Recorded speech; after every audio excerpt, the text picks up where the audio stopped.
8 years, 10 years, we don't know. But the Bethlehem School Board is planning on tearing that school down and rebuilding a brand new school in the same area. And what they've promised us is that within the confines of the school, they're going to build a food pantry. So, which is really great. We're thrilled about that. And one of their existing schools, the Marvine School, actually has that. We were very fortunate to tour their building, and it's absolutely gorgeous. And I'm going to show you, I have a short video while I was there. I took some photos of what they have there, and I'm going to show that. And then the other thing, Meg, I'll let you talk about what you have back there. Oh, so we've been fundraising. I'm on the financial side of the house, and we've been working with incredibly generous people, and most generously Nativity. But we did set up a Venmo page, so there's you can assault me and tag and Venmo. There's also a Venmo card in the back there. So we actually, the Mountain Morning Call did an article on us, and they published the Venmo account there, and so we've been receiving community donations as well, so that's really exciting.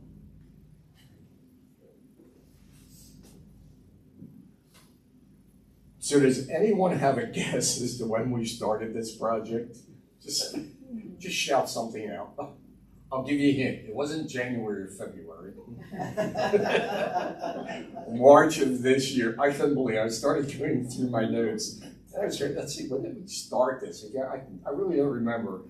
March the 16th is when we started. We engaged in getting our group together, going out, starting to list engineering firms that we could work with and develop what we had in our mind for a food pantry.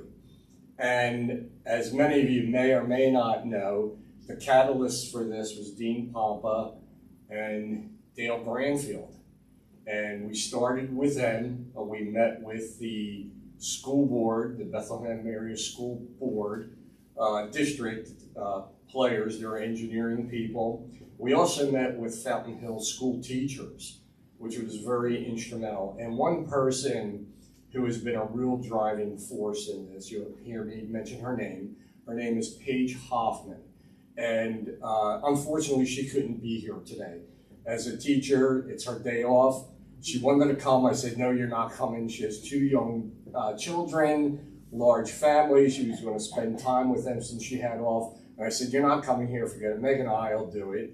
And also Richard Sauce, our great leader here who participates in just about everything. I told him, unbeknownst to Meg, I'm going to throw him under the bus today. So anything that you have that's not right, talk to Richard about. Meg and I are totally out of this. But during our presentation, feel free to ask questions. That's what we're here for. So again, that's when we started, all the way back in March. And our original outlook was that we would be operational in September, preferably in the very beginning of September. But we had to come up with a design, choose an engineering firm first, and we chose Dewey Engineering, which is located right here in Bethlehem, right on Broad Street. And we sat down with them. And the reason we chose them was they had experience working with the school district. So they were familiar with how their operations go. Advantages, we were allowed to cut out a lot of the paperwork because they were already doing work for them. The school board knew what their capabilities were. So they saved us quite a bit of money in things that normally we would have to go out for. And just one, going out for permits, submitting drawings, et cetera, to the city, sending them to the school board for approval, and that approval process maybe taking a month, 2 months, and Dick and Rodney knows how long things take going before zoning or whatever. we were able to cut a lot of that red tape out in order to speed up the process. So we were very fortunate that we chose them. We have, their folks were just easy to work with. They catered to every whim that we had. If we weren't happy about something or we didn't know about something, we were able just to send them an email, and within 5-10 minutes we got a response back. Very responsive to us and to our contractor. Let's see, our first board meeting was back on March the 30th, and that was the time that we set up our board. And our board of directors, I'll let you. Yeah, we set up a board. We are an official 501c3 nonprofit organization. And so Richard is the president of the board. Joe is our vice president. I work as treasurer, and other Nativity members, Kara Slusser and Chris Perucci are also on the board representing Nativity. We have a very strong partnership with Lehigh University. So Carolina and Ashley from Lehigh are on that. Paige Hoffman and Karen Jones are the teachers from Fountain Hill that are instrumental. And of course, Paige has been facilitating the Fountain Hill Backpack Buddies, which we have been supporting and working with for quite some time. That program came into being because the school serves a high percentage of low-income families. 86% of them are in the free reduced food program, so there's a lot of need within the families in the Fountain Hill area. So that program itself supports 20 to 25 families each year through Backpack Buddies. And the expansion of the Fountain Hill Community Grocery Partnership is looking to support 60 to 70 families in the first year. And then in 2023, we'll expand to supporting the Fountain Hill community itself. So in our design, we wanted to keep it within the boundaries of the school. And I know we have some volunteers here that do go to Fountain Hill and support their education program. What they had in the very front of their school, they had a bus drop-off area, which had a sheltered portion, which was under their main school, where they could drop off children during inclement weather, and the children can get right off the bus and go undercover, and they'd go into the school. That was the area we chose to build the pantry. We thought it was the most effective. We didn't have to do any major construction on the exterior of the building, so that was really a cost savings for us. We decided to come up with two options. We had a 480 square foot area option, and then we also developed a 640 square foot option. And as things kind of developed, which most of you are aware of through COVID, things got expensive. We also had to be concerned about delivery of items, whether or not we could get items for our construction project, and also whether or not the contractor had manpower in order to support us. So after our cost analysis of what the two options would cost us, we decided to go with the 480 square foot option, which was a little bit lower. And our original cost was somewhere around $130,000. And we thought that's perfect. We'll be able to meet the commitments for that. We shouldn't have a problem. Well, it wasn't too long after that when we got together with our contractor, and we interviewed 3 contractors, by the way. And again, we decided to go with one of the contractors who had worked for the school board, along with working with the engineering firm.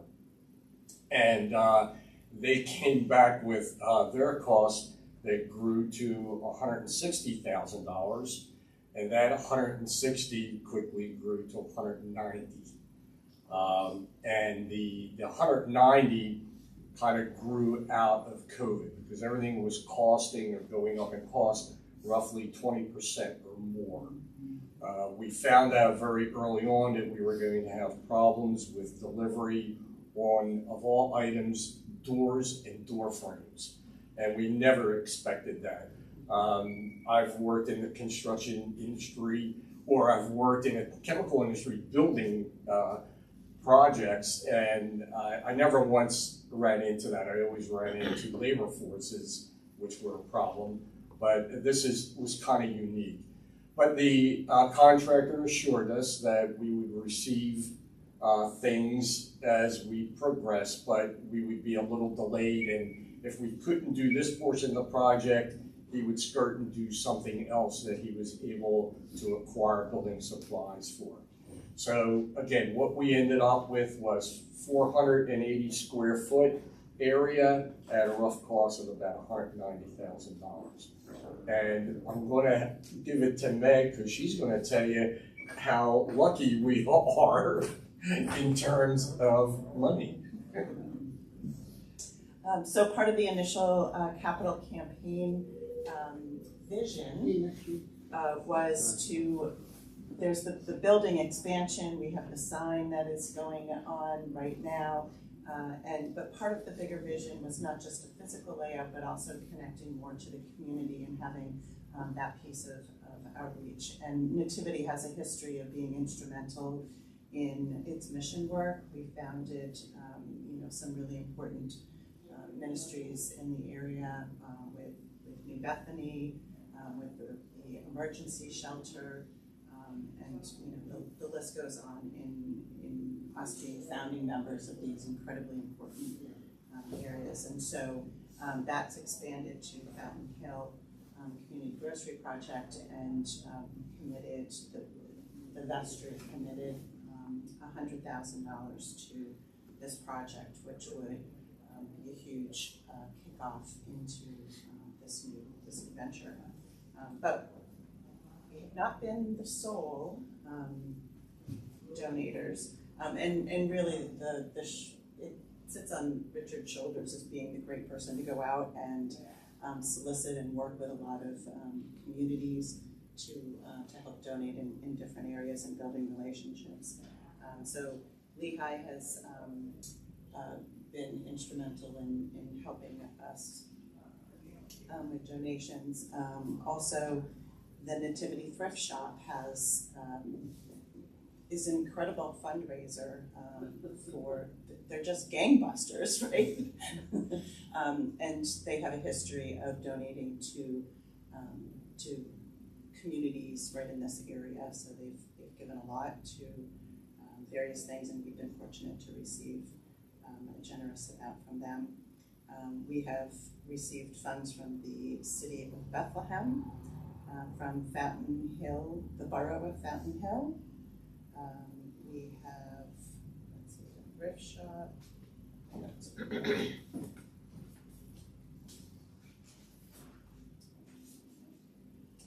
The Diocese of Bethlehem has also contributed.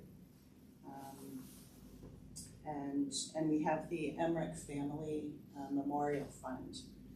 They were, they're the people that we talked to, their father had passed away and was very passionate about the outreach that we've done, particularly with New Bethany and that sort of. They wanted the gifts to be given to in that same vein, reaching out within our local community.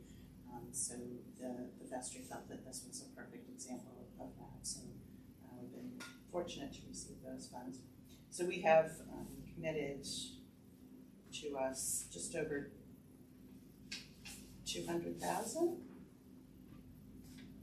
which also sets us up for some operational costs going forward. We want to, we're going to need to be able to purchase some things. We're working closely with Second Harvest Food Bank, which allows us to buy food in bulk and at bigger discounts. so that's a big savings. But there is, we do have to purchase some foods, and I think the type of food that we're offering is not just canned goods. They're trying to be very nutritional and do whole food, whole meal kinds of preparations, as well as some paper towels and those types of things.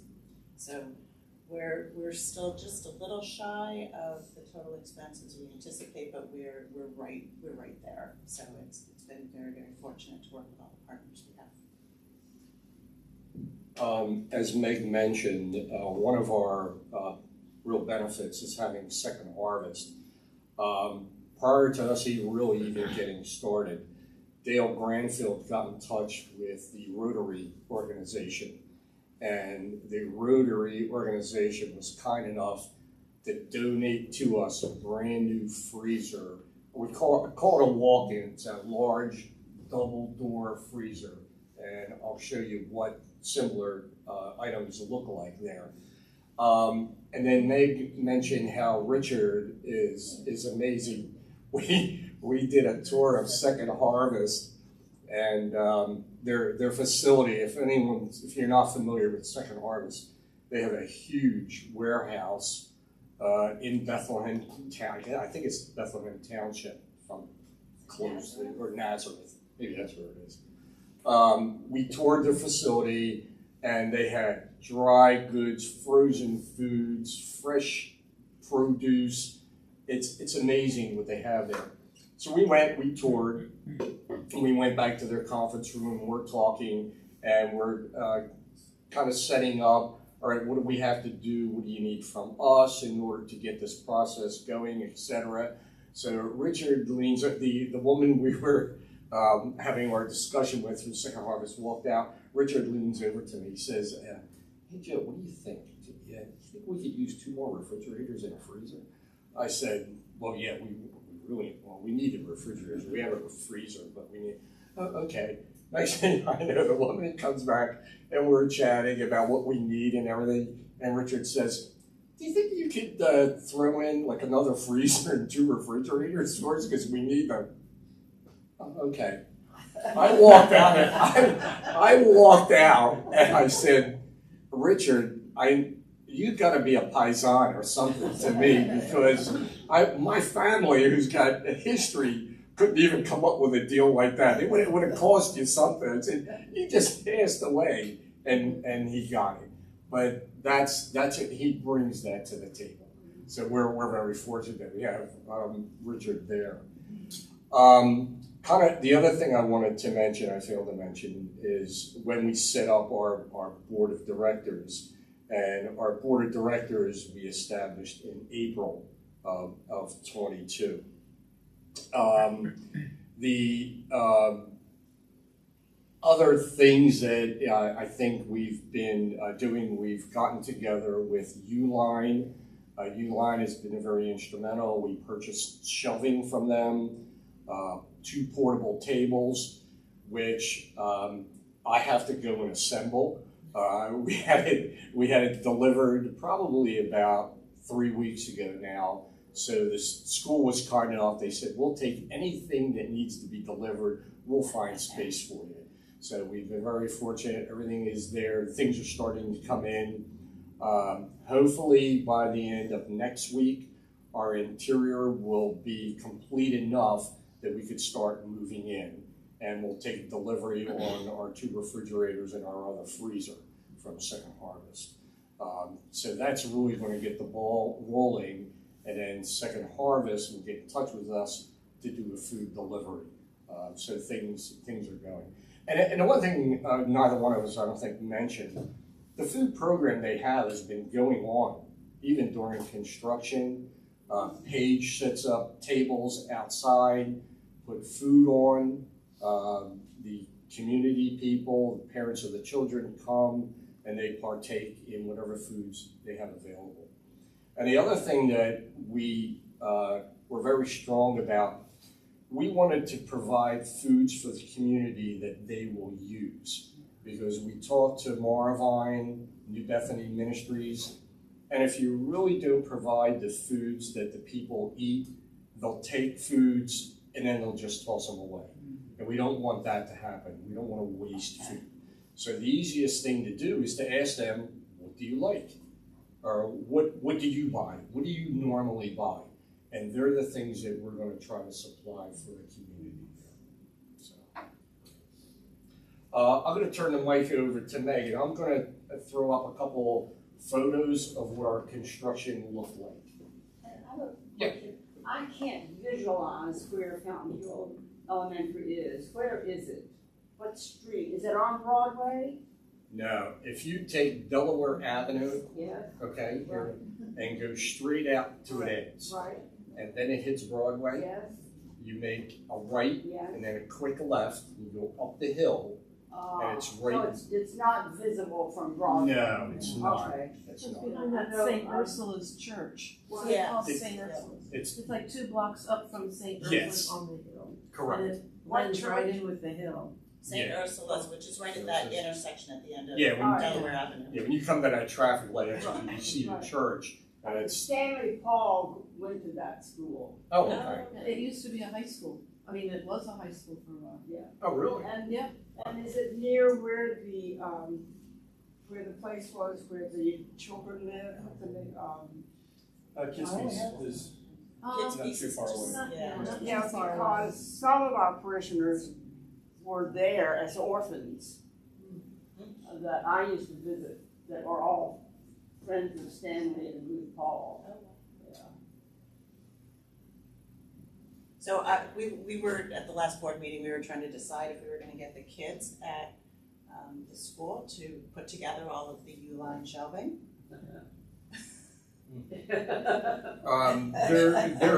They're heavy, and you could easily get cut, and I wouldn't want a child to have any type of an emergency where the shelving unit fell on them, or they cut themselves picking it up. So if anybody wants to volunteer, if you don't have anything to do, please stop and see me at the end. I'll write down your name, your email address, and if you're handy with tools, it doesn't take much. Gloves, you have gloves just for safety purposes. We have 11 shelving units to put together and 2 portable tables to put together. So as long as I don't... So it's okay if we get hurt, it's just not okay if the little kids get Yes, hurt. yes. Now, be clear about This that. is an elementary school, not a high school. And I will tell you this, Kathy, I was just certified in first aid training and CPR. So talking about how many, I'm the first one. I like, why am I bleeding? So, yeah, but you are right. Here's one of our first photos. It was beyond me when the builder and the school board said, well, they have to tear up the existing concrete and pour new footings. And I said, why do you have to do that? All we're doing essentially is walking on the area, and we're putting up these sandwich panels to make a wall, which aren't that heavy. But they said, no, that's what we have to do. So before I knew it, they had a machine there, the equipment, and they dug out to pour a new foundation. And that's just another look at it to see what they started to do. The only thing I regret doing, I didn't take a photo of the very beginning of what it looked like before we started the work. This is one of the entrances into the school, which is going to remain there. It's going to remain open. So we'll have a new wall that's going in here, full height, up to the existing concrete area up above. And we're having in here, obviously we're putting in new lighting. We're also putting in a heating and ventilation unit. It's called a split unit, so that when it's operational during the summer, it'll have air conditioning, it'll be cool in there. Plus, we don't want the food to spoil, and then during the winter, it'll be heated. And this is as they got into progress. They built the wall, steel studded it, and coated with tieback on the exterior. And then this wall side is going to be finished. I haven't been there at all this previous week. I'm hoping that they made some progress on that. And that's just showing the other side of the wall. This is going to be our main entrance where we'll be receiving our goods from Second Harvest. We're still determining how they're going to deliver our foods right now. We've agreed that they'll come in with a pallet and they'll either drop the pallet off onto the sidewalk here or they'll actually bring it into this area. Once it's inside our area, then it's the responsibility of our volunteers at school to move the foods from here into the shelving area. And one of the things that I was able to see at Marvine School was they had the students who are really energetic and they want to unload the pallets and stock the shelving. So hopefully they'll be able to do the same thing here. And this is just another look into that area. You can see here where the electricians started to run our electrical requirements for our freezer, refrigerator, and the lighting up above. You kind of got the idea where exterior will have it there. Exterior wall, and then coming on the inside, portable tables in here, and then if we need additional shelving, looking from the outside street side. This is the double doors for egress. For this opens everything up for egress in case there's ever a fire or anything at the school. The students can exit out here right to the street and get out of the building if they need to. And that's just, again, another outside look of the area. This is a video of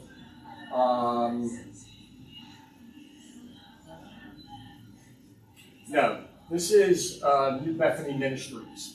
I went in there and I took a photo of their area, which is right down here. And I went in there just to get a visual of what they have in terms of shelving, refrigeration, freezers.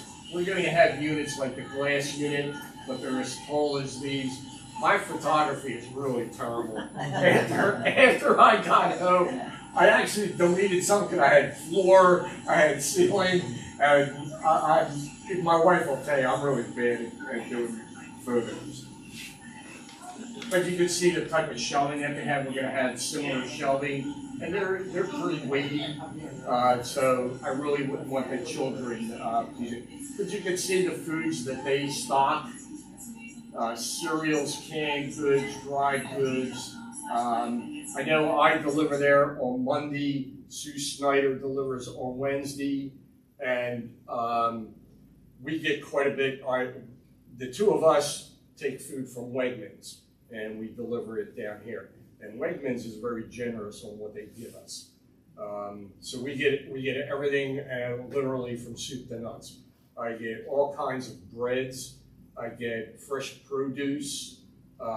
We get refrigerated items like yogurts, milk, orange juice, all things of that nature. And the people come there at 10:30. Opens up 10:30 in the morning. They can come there and pick out the foods that they need. Joe? Yeah. Question.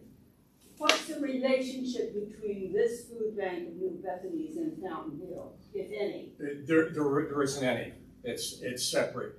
New Bethany services primarily this area and extended. If people come here, they can get foods. Right. Fountain Hill is going to concentrate on their area where they are located and that community. Because it used to be what we brought here got taken there. Right.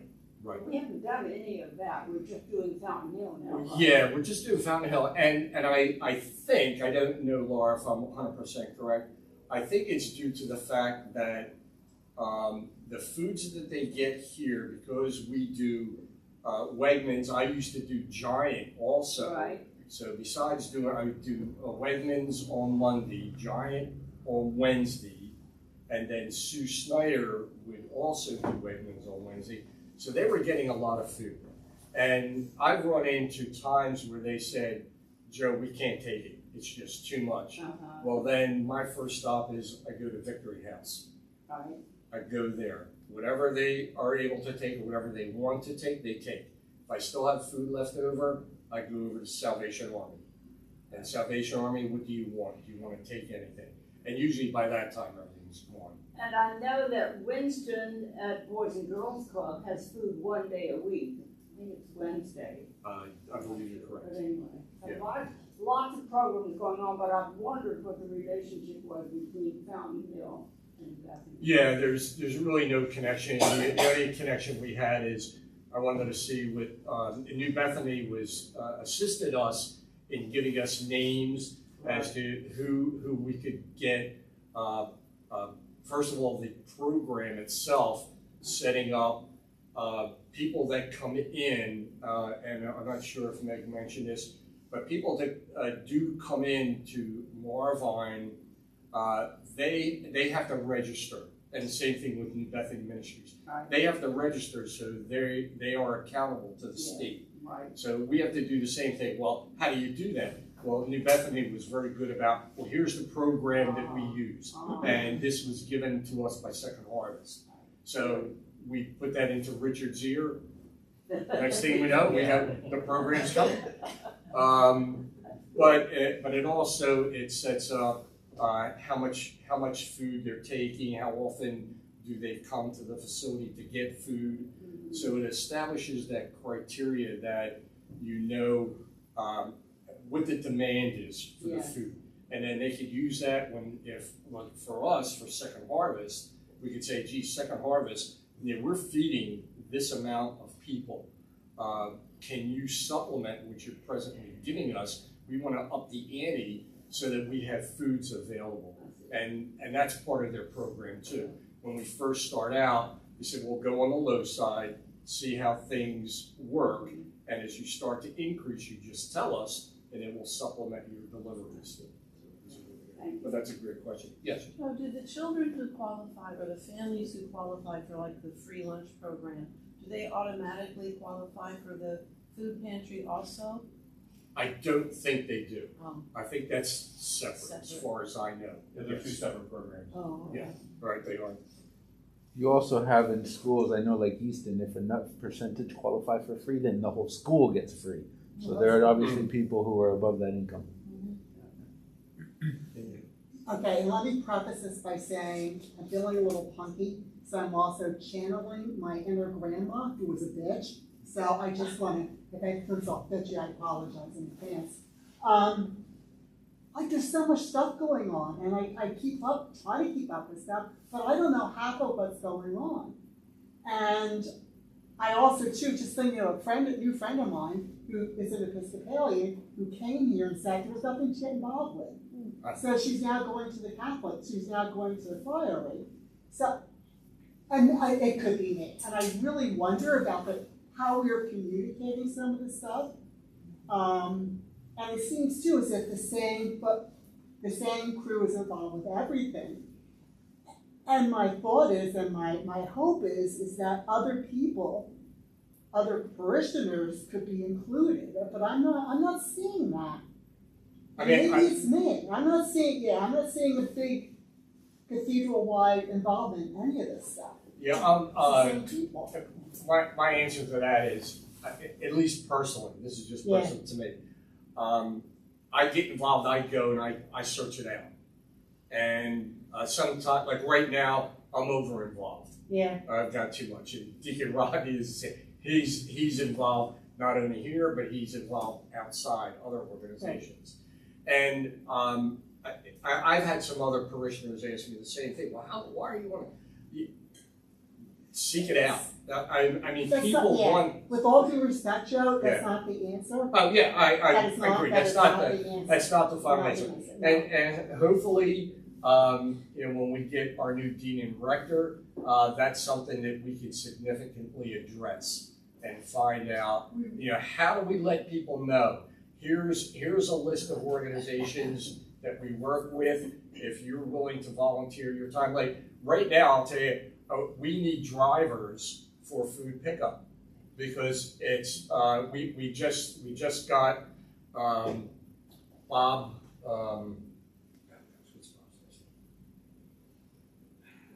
Lynn, thank you. Okay. I know what you're talking about. So it's Bob, Lynn, Sue Snyder, and myself. I had surgery. I couldn't do food pickup. So Bob volunteered. I took him on one day, showed him what to do. I said, okay, next week it's yours. And he was good. And he's had surgery, so he can't do it. My husband's having surgery Wednesday too. Yes, I am. Yeah, so I mean, but we can use people because Sue can't keep doing it all the time. If she has doctor's appointments or something, then she'll call me and she'll say, Joe, are you able to do Wednesday? And what we usually do, we flip-flop. I'll say, all right, you do Monday, I'll do Wednesday.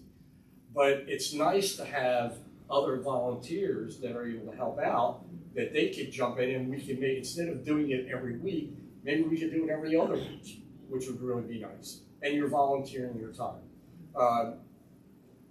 Deacon Rodney was talking last week about the shelter, and we're looking for volunteers there. And I know people don't. I shouldn't say they do.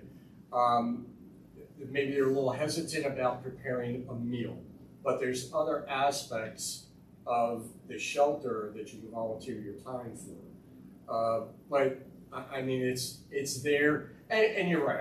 I think we do a poor job of letting people know that we need people for this, this, and this, and this. Here's the person you contact and find out about. I'm gonna counter that just a little bit. Yeah. You read Sunday Bulletin, and if you're Okay. not in church, you can access it online. If you I get an do. email, you get the Yeah. I e-blast. do. Every one of these things are listed Are they there. still doing the e-blast? I haven't Yes. gotten one. Yes. I Oh, haven't yeah. gotten one Every in week, months. every Friday. I haven't gotten one in Yeah. months and months and months. Check your promotion, if you have Google I Mail, do. mine go to Email, promotions, I do. so. It's under promotion. But I think in addition to that, it's up to those of us who are involved That's right. to try to find new members. So Right. one of the things I do is try to find out who the people are that are in church. Right. Yeah. They may or may not You come wanna get back. involved. But I found one, for example, who was interested in Yarns of Love. Never heard of it. I just happened to ask her who she was Yeah. and found out. So it's our responsibility too. Well, no, And I know at I'm the beginning sorry. of the year, we had done the welcome back, and it was one Right. Sunday, and we all had the tables up to educate everybody on all the different areas, which, maybe we should have that all the time. Not just that one Sunday, because not everybody comes on that. It doesn't say Yarns of Love up here big and bold, but, there's this display. So I think, we could do a much better job at, having constant communication. I'm just gonna throw this out. I love the little videos that are playing out there for stewardship. So maybe that's something that, you make a 2-minute video on the food pantry or New Bethany or Share Care or all those things that we're involved with. And, everybody gets a couple of weeks' time to advertise themselves. Well, we have a whole section of the website that has outreach ministry. Whoever I is agree. in charge, I know. if you're doing something, just make sure that it's updated. I mean, Yeah. But I think key is, if you wanna do something, you have to, like Joe said, you have to put yourself out there a little bit and go look for it. Yeah. And the second thing, Laura Drum, you're right, it's our responsibility, those of us who are here and know what's happening, it's our responsibility to help other people find their way. Tell us more about the food pantry. Okay. This is the interior inside. In the background here is the classroom that our volunteers go to that help assist with the children. And this is their hallway. On this wall, they have a significant coat rack that the children use, and we wanted to retain that. But this will be a doorway. Now, people will be restricted just to the pantry area. They will not be able to come into this doorway unless they have permission to do so. And any of our volunteers, just like the church here, have to go through background checks. So any of our volunteers, whether their parents there, here's a great opportunity. We could use volunteers from here. If you want to volunteer, you will have to do a background check. If you have your clearance here, I believe it's good for there also. I don't know 100%. I'm not that familiar with it. I know I've done the check here, and other organizations have done it. This is just another photo from the outside. This is the Marvine School, and you can see how they stock their shelves. They're very responsible about keeping similar products on the shelf so that it's contained there. And you can see how large their area is. We'll take I'm walking around towards the back. They also have clothing that they provide, which we're not doing. We're strictly grocery that we're doing in Fountain Hill. Now, Joe, I'm not familiar with how food pantries like this work. Yeah. Somebody comes in, checks in, is qualified. They can just walk around and help themselves, do whatever they want. Essentially, yes. What they'll do, it'll be computerized. They'll come in, they'll announce who they are, they'll go to the computer, lock them in, and then I don't know like how many bags they get or whatever, Okay. but they have the freedom to pick whatever they want. Not us preparing a bag. And No, they found out that doesn't work. Because what happens immediately, they walk out the door, they may get to their house, oh, I don't want this, in the trash, and that's not solving the problem. Yeah, that's what happens at the food pantry at St. Andrews over on off of Catasauqua Road. You go there and you receive a bag of groceries of whatever they have. Yeah. So, Grace in Allentown found that the same thing. People would, you'd end up finding a trail of canned goods and stuff like that. Just from tossed. the door. Yeah. People didn't want to carry it home. It was too heavy. So So they got rid of what they didn't want. right. So the best thing to do is what they're doing is they come in and go, right. I'll take. I like beans. I don't like corn. Or I like corn, but I don't like beans. And stuff like that. Love that. And I think the system from Second Harvest is great because it computerizes everything, so you know what people are getting. It's super easy to order things. You've got a computerized log of everyone who is making use of the facility, which makes reporting better at the end, but you get a better pulse of what the needs are in the community. So they're actually checking out like you would at a grocery store with what they're Well, you know what the taking? inventory is. I don't know if they're checking out. Essentially, yes. Because what they want to do, they want to keep the inventory. Track, right. So what they do, they inventory what comes in, and then as the people are taking their foods, this is what they took, right? This is where we are with inventory. So when Second Harvest calls, what do you need? Oh, actually they put it in computer. They go, okay, we need another case of this. We need 2 cases of this. We don't need any of this, and it keeps a nice balance. In the e-blast, there was a little link to the Amazon thing, so if you want to purchase food, but you don't know, you can click on that. It pops up what they want for the food bank there, and you can say, I want this, $50, and I guess they ship it right there. Yes. Yeah, so Which is like so fabulous. I know. to get Exactly. things and go. So I guess that supplements what you get from Second Harvest. Yeah. I think that's phase 2 will come up as soon as the building opens, and that's all of the operations. So we'll be shifting all of our focus onto how do we keep this going on a regular basis in the year ahead, and I guess we'll figure out like how many volunteers we need and exactly how that all works. So. And I guess Nativity, physical space here is going to have to decide if we're bringing food stuffs here, are we divvying it up? Does New Bethany get half and Fountain Hill get half? Like, how are we going to decide where the needs are to be able to share some of that? Yeah, exactly. And I was even thinking of, Joe, when you go to Wegmans, you and Sue go to Wegmans, like, I know Wegmans, donates way more than New Bethany can handle. Like, is some of that slated now to go to Fountain Hill? Yeah. Or are they gonna recruit their own grocery store Yeah, they would donations? have to do that. They would have to recruit. their Yeah. own.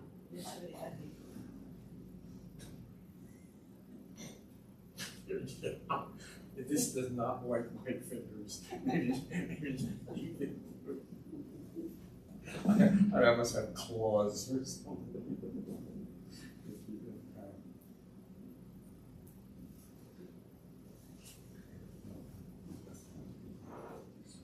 You're gonna have to, I think you have to cancel that.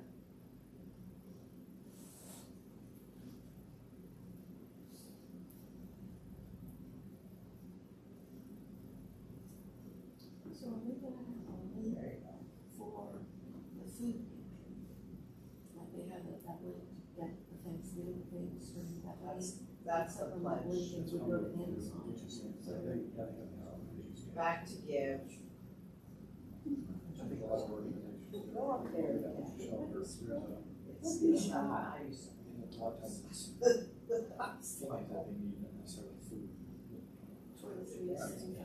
Oh, there. This is, And when you My buy friends, it, it Deacon should- Charlie, like, Jesus have came to that's change why I don't lives. do stuff here. to invite us to the fullness of life in God's kingdom.